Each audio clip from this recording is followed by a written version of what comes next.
Imagine if I tell you that China has started making such meat for which no animal was raised, nor anyone was slaughtered, and no farm was needed. And the surprising thing is that some scientists are calling this technology the food industry's biggest breakthrough, while others say, it is very difficult to make this work on a commercial scale. So then what is the truth? However, the real question is not just about artificial meat. The real question is that if a country learns to grow meat in a laboratory, can it also change the balance of future global food supply? This sounds like science fiction. But in the real world, China has been aggressively supporting research on cultivated meat and alternative proteins for the past few years. It has started making this technology a part of its long-term food security strategy, while Chinese universities and research centers are working on the cost and large-scale production of cultured meat. PubMed. In this video, we will not look at headlines, we will look at facts. We will understand what China's artificial meat actually is, how meat grows in a laboratory, why scientists call this the future, and why despite all this, many experts are still cautious about its commercial success. EBSCO open URL. And if you want to understand the real stories hidden behind the world's biggest technologies, megaprojects, and geopolitics through such deeply researched documentaries, then definitely subscribe to the channel. Because here we do not just explain technology, we look at how that technology can shape the world's economy and future. Now the very first question. After all, why did China even need to grow meat in a laboratory? Because if billions of animals are being raised for meat in the world every year, then why is China investing so much money on a technology that has not even reached supermarket shelves yet? And the answer to this one question changes the direction of this entire story. First of all, let's clear a misunderstanding.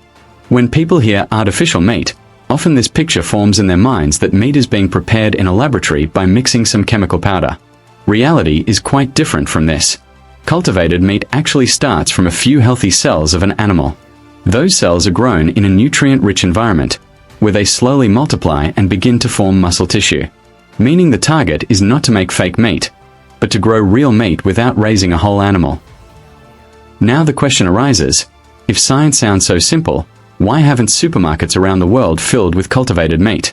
From here the picture changes. Growing a few grams of meat in a laboratory and producing thousands of tons on a commercial level are completely different challenges. To grow cells continuously, expensive growth media, precise temperature control, and advanced bioreactors are needed. The biggest challenge is to reduce the cost so much that it can compete with conventional meat. And this is the place where many companies stop.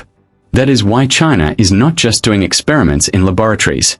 Over the past few years, Chinese universities, biotechnology companies, and government-backed institutes have accelerated research on serum-free growth media, large bioreactors, and scalable production systems.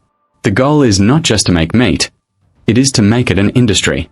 In this same direction, China has also established dedicated alternative protein innovation centers so that laboratory research can be brought to commercial production. However, the most interesting part of the story is yet to remain. Making technology is a challenge. Feeding it to people is an even bigger challenge. Research shows that many Chinese consumers are still not familiar with cultivated meat and their acceptance is limited. Meaning even if China makes perfect technology, still it will have to win another battle, the battle of consumer trust. And often in history, the most difficult battle is not won in the laboratory, but in the market. And from here, this story moves out of the laboratory and becomes a story of geopolitics. Because China's target does not look like just developing a new food technology. The real target is to solve that problem which has been troubling it for the past several decades: food security. Every year, China has to import a very large quantity of soybeans, corn, and animal feed for its population of more than 1.4 billion. A large part of meat production depends on imported feed. Meaning if global supply chains get disrupted or geopolitical tensions increase, then not just trade, food prices also take a direct impact. That is why cultivated meat is seen in China not just as a food innovation, but also as a long-term strategic technology. Now look at another angle. To produce traditional meat, land is needed. Water is needed. Animal feed is needed. And most importantly, time is needed. It can take anywhere from months to years for an animal to reach the market. But in cultivated meat, the production model is completely different. If scientists reduce the cost of growth media and make large-scale bioreactors efficient, then in theory, meat factories can also be set up near cities. meaning the farming race can slowly become a manufacturing race. However, right here the biggest obstacle also stands. Today the biggest problem of cultivated meat is not science. It is economics. Growing meat in a laboratory is possible. Making small commercial batches is also possible. But producing millions of tons of meat at the price of conventional chicken or beef has not been achieved by any country yet. The cost of growth media, the scale of bioreactors, and production efficiency are still the biggest hurdles of this industry. That is why many scientists are cautious along with being optimistic. And perhaps that is why China's investment is so interesting. It is not betting on today's technology. It is preparing for that day when a laboratory experiment can become a factory's production line. And if that day comes, then the question will not be whether China made artificial meat. The question will be, has the world's food industry model changed forever?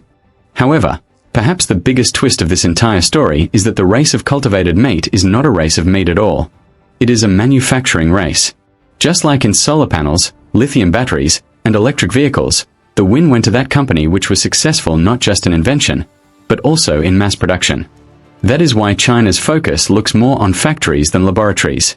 If it reduces the cost of growth media, makes large bioreactors commercially efficient, and standardizes production, then the cost of cultivated meat can come down every year. And history teaches us that whenever any technology reaches mass manufacturing, its impact does not remain limited to industry. The entire economy changes. However, a reality check is very necessary here. Today, cultivated meat has not yet become a replacement for conventional meat. Only a few countries in the world have given limited regulatory approvals, while large-scale commercial production is still in the development stage. Challenges like cost, consumer acceptance, and manufacturing scale still stand before the entire industry. That is why saying that the meat industry is about to end, research does not support this.